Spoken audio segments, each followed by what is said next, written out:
Fala, meu povo lindo e maravilhoso do canal do Monitor, tudo em ordem, beleza, suave? Hoje nós vamos dar prosseguimento à nossa temporada sobre a Europa, falando sobre a integração econômica desse continente agora em estudo aqui no canal do Monitor. Nós iremos falar como é que foi parar a questão da União Europeia, como foi que surgiu, e os percalços, algumas questões, paradigmas que nós iremos comentar no tela de hoje. Então, bora surfar essa onda? Europa, parte 2. No episódio anterior a gente falou sobre aspectos natural. Não se preocupem, já está no canal, podem assistir. E a gente vai ter outros episódios depois desse aqui. Eu só quis logo trazer um pouquinho para frente essa questão histórica e econômica, para vocês terem um pouquinho mais base quando nós vamos aprofundar no desenvolvimento econômico de um ponto de vista mais analítico, geográfico, ok? A aula de hoje é bem histórica, ok? É quase um maratona na história. Então aqui, a primeira coisa que a Europa fez foi o Benelux, em 1944, finalzinho da guerra. Alguns países viram a necessidade de começar a se integrar diante de tantas perdas, a necessidade de reestruturação econômica. Então, Bélgica, Holanda e Luxemburgo, e olha que massa, Bélgica, Netherlands, que é a Holanda, Luxemburgo, Lux. Então, as duas primeiras letrinhas de cada um dos países vai formar Benelux, que é um grupo que tem o objetivo de cooperação econômica através da redução de taxas dos seus produtos e de taxas comuns para importação ou exportação, ok? Então, eles estavam começando a criar uma zona econômica, e aí, vendo que o Benelux estava tendo um super pico econômico, que estava se desenvolvendo super bem, alguns ficam, opa, eu tenho que fazer alguma coisa para conseguir resolver esse problema, que eu estou em crise e eles estão começando a se recuperar. Então a França, a Alemanha, a Itália e os países do Benelux, Bélgica, Holanda e Luxemburgo, decidem se unir e criar, assim, começar o pontapé para uma integração maior.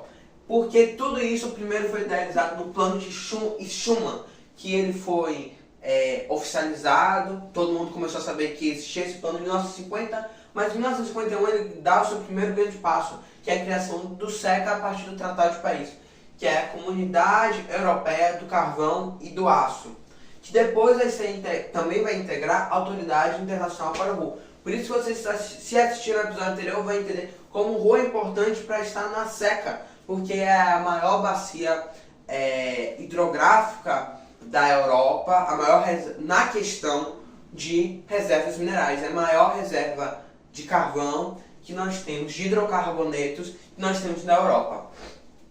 Ok? Então eles vão ver que isso vai dar super bem, e aí eles vão criar a CE, que é a Comunidade Econômica Europeia, em 1957, a partir do Tratado de Roma. E assim eles vão criar, aí sim é que eles criam um mercado comum. Os mesmos países que tinham feito a SECA. Mas a SECA vai entrar em expansão, que é meio que o avô da União Europeia, que vai começar a entrar depois.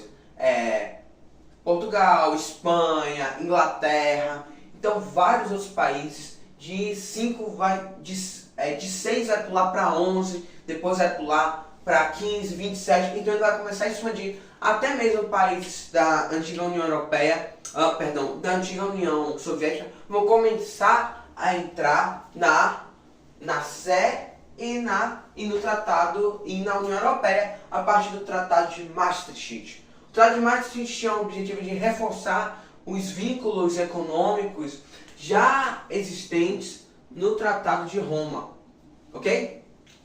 Que já existiam no Tratado de Roma, ou seja, integrar ainda mais a economia. E aí sim é criada a União Europeia. Mas a União Europeia, acima de tudo, representa uma unificação política monetária, ou seja, nós vamos ter o surgimento do parlamento, ok? Da União Europeia, e o euro surgindo juntamente com a livre circulação de serviço, capital e pessoas. E essa livre circulação está muito ligado ao Tratado de Schengen, que foi feito em 1985. O Tratado de Schengen é interessante que nem todos os países que estão no Tratado de Schengen fazem parte da União Europeia. Olha que coisa bem bacana. Andorra é um bom exemplo que não faz parte da União Europeia, mas faz parte do Tratado de Schengen, que é essa livre circulação, essa zona que existe na Europa, que quando você está dentro, você pode circular por qualquer país aí, bem de boa, os turistas sabem bem essa questão, ok? É interessante também falar nessa questão de organização de integração da Europa, falar da CEI.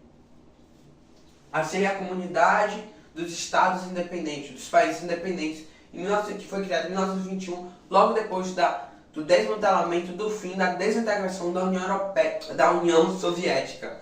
Porque vários países ali da União Soviética, encabeçados pela Rússia, decidiram se unir para criar um fórum de cooperação. Meio que até hoje a gente não sabe muito bem qual o objetivo, assim, qual é o objetivo real da CEI, assim, qual é o propósito dela, porque a gente só sabe que é um fórum de cooperação. Porque a União Europeia, a gente sabe que o objetivo realmente é aumentar o dinamismo, a integração econômica e a circulação de bens, serviços, etc. Mas aqui é uma incógnita, mas na prática a gente sabe. Na verdade, era para a Rússia manter uma boa relação com os outros países e também para que alguns projetos aí da Rússia conseguissem dar mais certo, por exemplo, o exemplo de gasodutos, etc.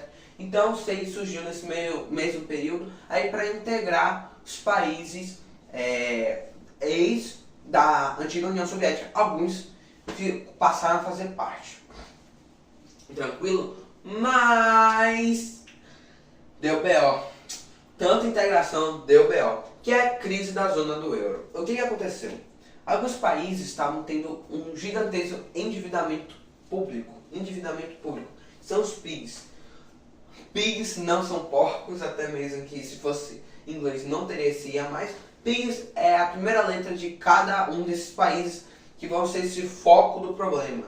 O olho do furacão, que é Portugal, Ireland ou Irlanda, Italy ou Itália, Greece ou Grécia, Spain ou Espanha. Tranquilo? Então nós vamos ter esses 5 paizinhos dando muito trabalho para o restante do bloco por causa do endividamento público. Mas eles, confiando no lastro forte da moeda, eles decidem pedir mais dinheiro aí para o fundo, para o FMI, ok?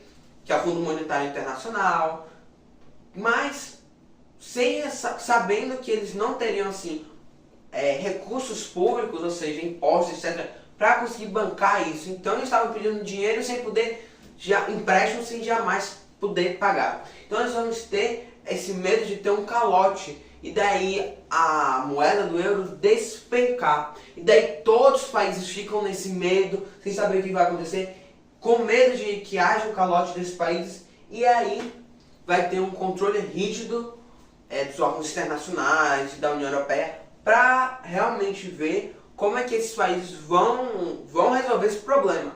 Então eles vão ficar bem atentos, vão fazer uma série de cortes públicos, de gastos públicos, ok? E PIGs, além de ser esse problema, ainda permanecem até hoje. São os países da União Europeia com o menor desenvolvimento econômico e até mesmo com taxas inferiores ao do bloco. Algo que está saindo um pouquinho da curva é Portugal, que nesses 2 últimos anos está tendo resultados melhores até mesmo do que a média da União Europeia. Mas, o que aconteceu? A Grécia, nesse meio período, ameaçou a União Europeia de sair, que é o Brexit, ok? Então, ela ameaçou a saída, mas no final não saiu. Mas abriu portas para que outros países tentassem sair, um exemplo da Inglaterra, ou melhor, da Grã-Bretanha, ou melhor, do Reino Unido, que é o Brexit, ok? A gente já está sabendo disso desde 2016, mas só foi oficializado mesmo, só conseguiu realmente abrir voo em 2020. O Brexit é a saída do Reino Unido da União Europeia. Eles mantiveram sua moeda própria até hoje, que é a libra esterlina, e eles têm meio que 2 justificativas, uma mais oficial e outra mais prática. A mais oficial é que não tem, para eles não vale a pena fazer parte da União Europeia, porque só são desvantagens. Como assim? Porque assim, eles, com essa questão da crise da zona do euro, eles perceberam assim que eles estavam correndo muito mais risco nessa questão de integrar os países que não tinham o mesmo desenvolvimento econômico que eles, e eles fora do grupo, além de não serem tão afetados, eles poderiam ainda até mesmo emprestar dinheiro, etc., para esses países e a economia deles alavancar ainda mais. Agora, na prática mesmo, a população que foi feito o plebiscito para a saída do Reino Unido, ok? Da União Europeia. A questão da imigração, a população estava realmente reclamando muito da questão da imigração, que era mais acentuado, que pela União Europeia favorecia muito mais. Vamos agora tirar só algumas dúvidas, que é a questão da Turquia. O que a Turquia tem de importante? A Turquia, há muitos anos, tenta entrar na União Europeia, mas nunca consegue. E a gente vai discutir um pouquinho disso agora. Por uma série de fatores. Primeira coisa, nós temos a questão de Chipre, que a Turquia invadiu um pedaço do Chipre e meio que mantém até hoje esse território, mas meio que era para sair do Chipre mesmo. Então meio que o Chipre é dividido em dois, então nós temos a questão de Chipre. Nós temos a questão de que as minorias são meio que ali perseguidas, não tem muitos direitos humanos para a questão das minorias. Nós temos a questão religiosa, que a Europa tem medo do aumento do terrorismo, porque a maior parte da população ali, nós temos uma forte influência do islamismo. Que mais a gente pode falar? A Turquia também tem uma questão muito ligada ao jornalismo, ao direito de expressão, que não é muito assegurado. Então muitos jornalistas, ativistas são presos, etc. Então nós temos e principalmente a questão da imigração, que de qualquer forma ali na Turquia meio que serve para barrar a imigração. Vários imigrantes vão para a Turquia, mas não conseguem entrar na Europa, e daí se ela entrar na zona da União Europeia, eles vão ter uma facilidade de entrar na Europa. Isso não é nada bom para a União Europeia, assim, no ponto de vista deles. Sem contar ainda que é um país que, aos olhos da União Europeia, tem grande estabilidade econômica e política em relação aos outros países da Europa.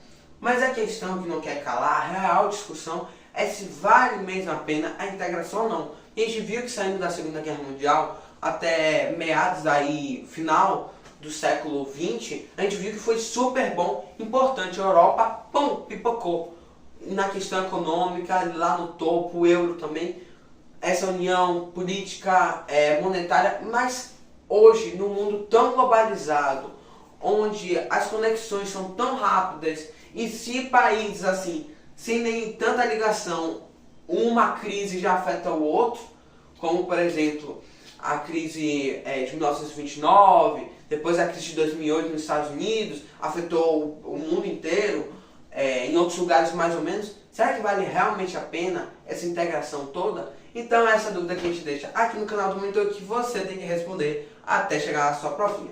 Gente, não se preocupem, a gente tocou de vários assuntos. A gente falou sobre os vínculos de relação dos países, a gente falou um pouquinho sobre a FMI, a gente falou um pouquinho sobre o neoliberalismo, sem tocar no assunto, que é a questão de cortes públicos, etc.